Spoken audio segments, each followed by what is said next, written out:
Hello students, today we'll start with the topic polysaccharides. In the last video I told you that polysaccharides are the carbohydrates which on hydrolysis give more than 8 monosaccharide units. Which on hydrolysis give more than 8 monosaccharide units are known as polysaccharides.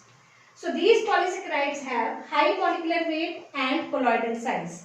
Their colloidal size is also more and their molecular weight is also high.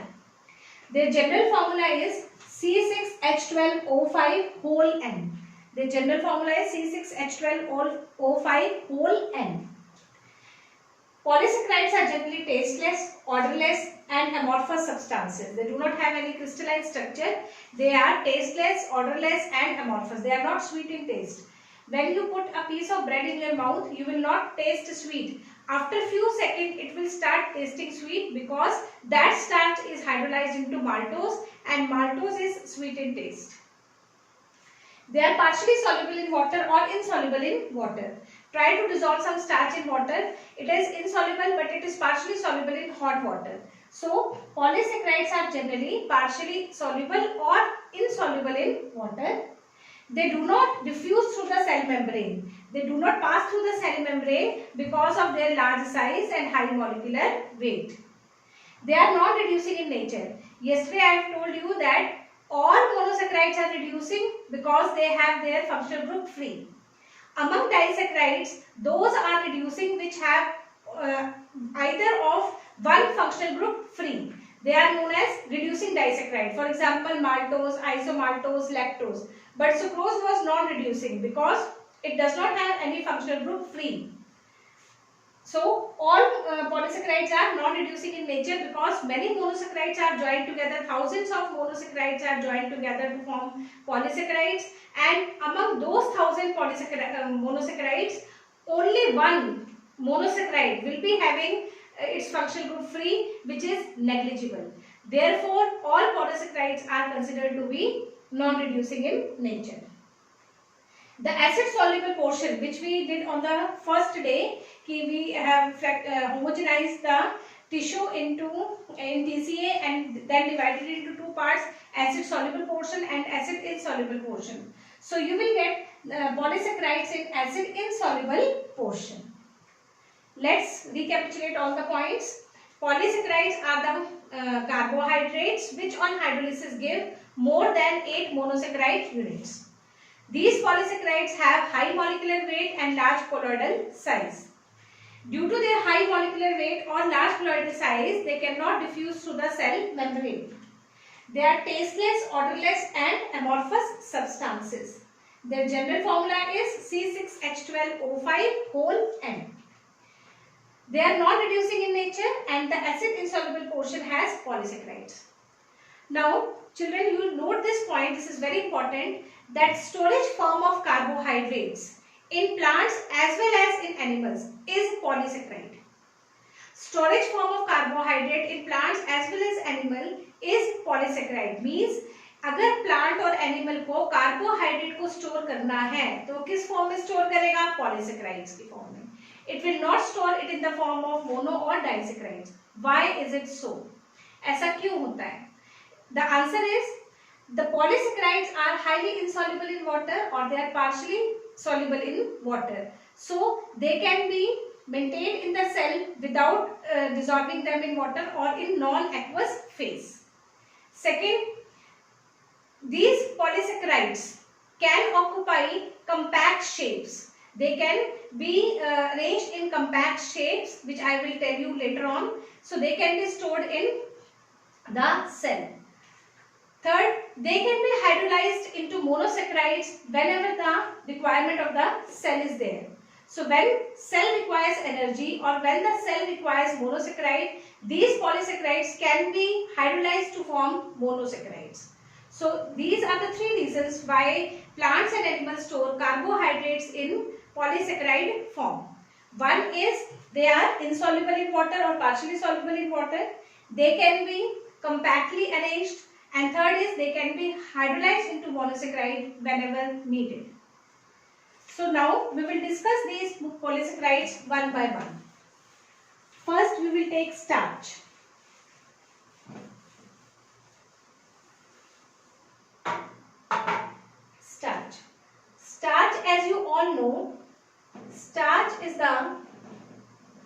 storage form of carbohydrates. Starch is the storage form of carbohydrates in plants. So plants store carbohydrates in the form of starch. What is starch? Starch is homopolysaccharide. It is a branched chain. Starch is branched chain homopolysaccharide of alpha D glucose units.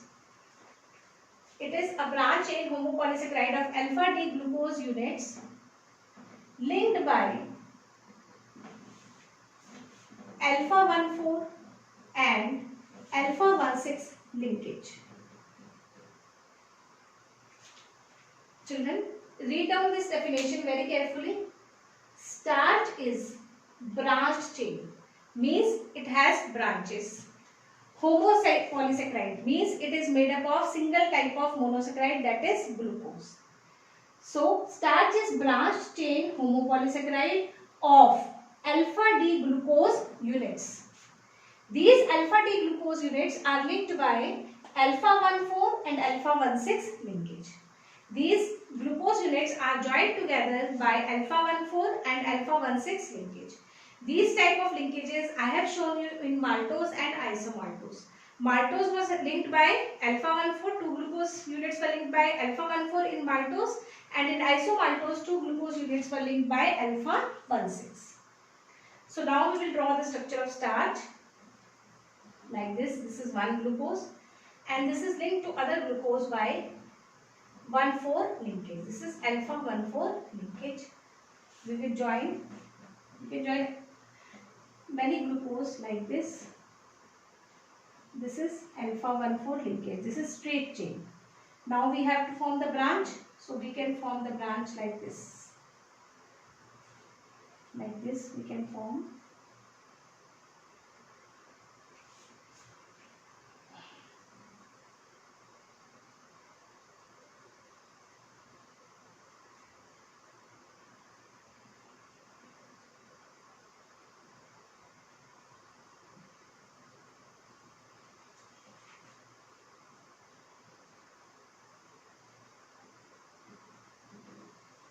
So you can fill only one glucose here completely.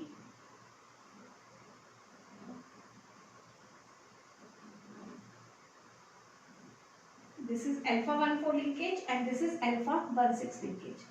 So starch is a homopolysaccharide of alpha D glucose units linked by alpha 1,4 or alpha 1,6 linkage. So it is a branch chain.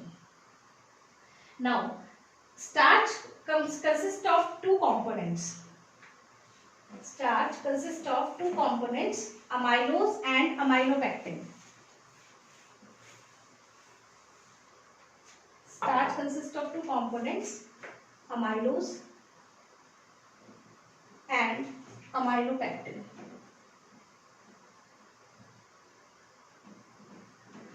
See, amylose is straight chain polymer. Straight chain polymer of alpha D glucose units linked by alpha 1,4 linkage. So amylose is straight chain polymer in which glucose units are linked by alpha 1,4 linkage. So like this we can draw amylose. This is amylose. And aminopectin. Aminopectin is branched chain. It is branched chain polymer of alpha D glucose units linked by alpha 1,4 and alpha 1,6 linkage. So if you want to draw aminopectin, you can draw like this. It has many branches.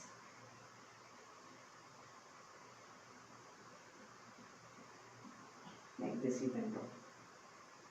Like this you can draw. It has many branches. This is amylose is low molecular weight. It has low molecular weight because it is straight chain, and it is high molecular weight because it is branching. It is soluble in water. Due to its low molecular weight, amylose is soluble in water, whereas amylopectin is insoluble in water. Amylopectin is insoluble in water. So, starch is made up of two components, amylose and amylopectin. Amylose is a straight chain polymer of alpha-D-glucose units linked by alpha-1,4 glycosidic bond. It is straight chain. It has low molecular weight and it is soluble in water. Whereas amylopectin is branch chain polymer. It is linked by alpha-1,4 and alpha-1,6 linkage. It has high molecular weight and it is insoluble in water.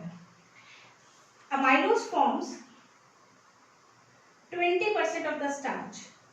20% of the starch is formed by amylose and amylopectin forms 80% of the starch. It forms 80% of the starch. Now children, test for starch is starch gives blue color with iodine solution. Starch gives blue color with iodine solution. Why starch gives blue color with iodine solution? Because starch exists in helical form. It forms a helix like this. And in these helix, in terms of these helix, it binds with the iodine molecule. It binds with the iodine molecule, or it holds the iodine molecule in these helix. Therefore, it gives blue-black color with the iodine solution. So, starch is the storage form of carbohydrate in plants. It is form of alpha-D-glucose unit linked by alpha-1,4 and alpha-1,6 linkage. It is partially soluble in water or insoluble in water. It is made up of two components, amylose and amylopectin. Starch is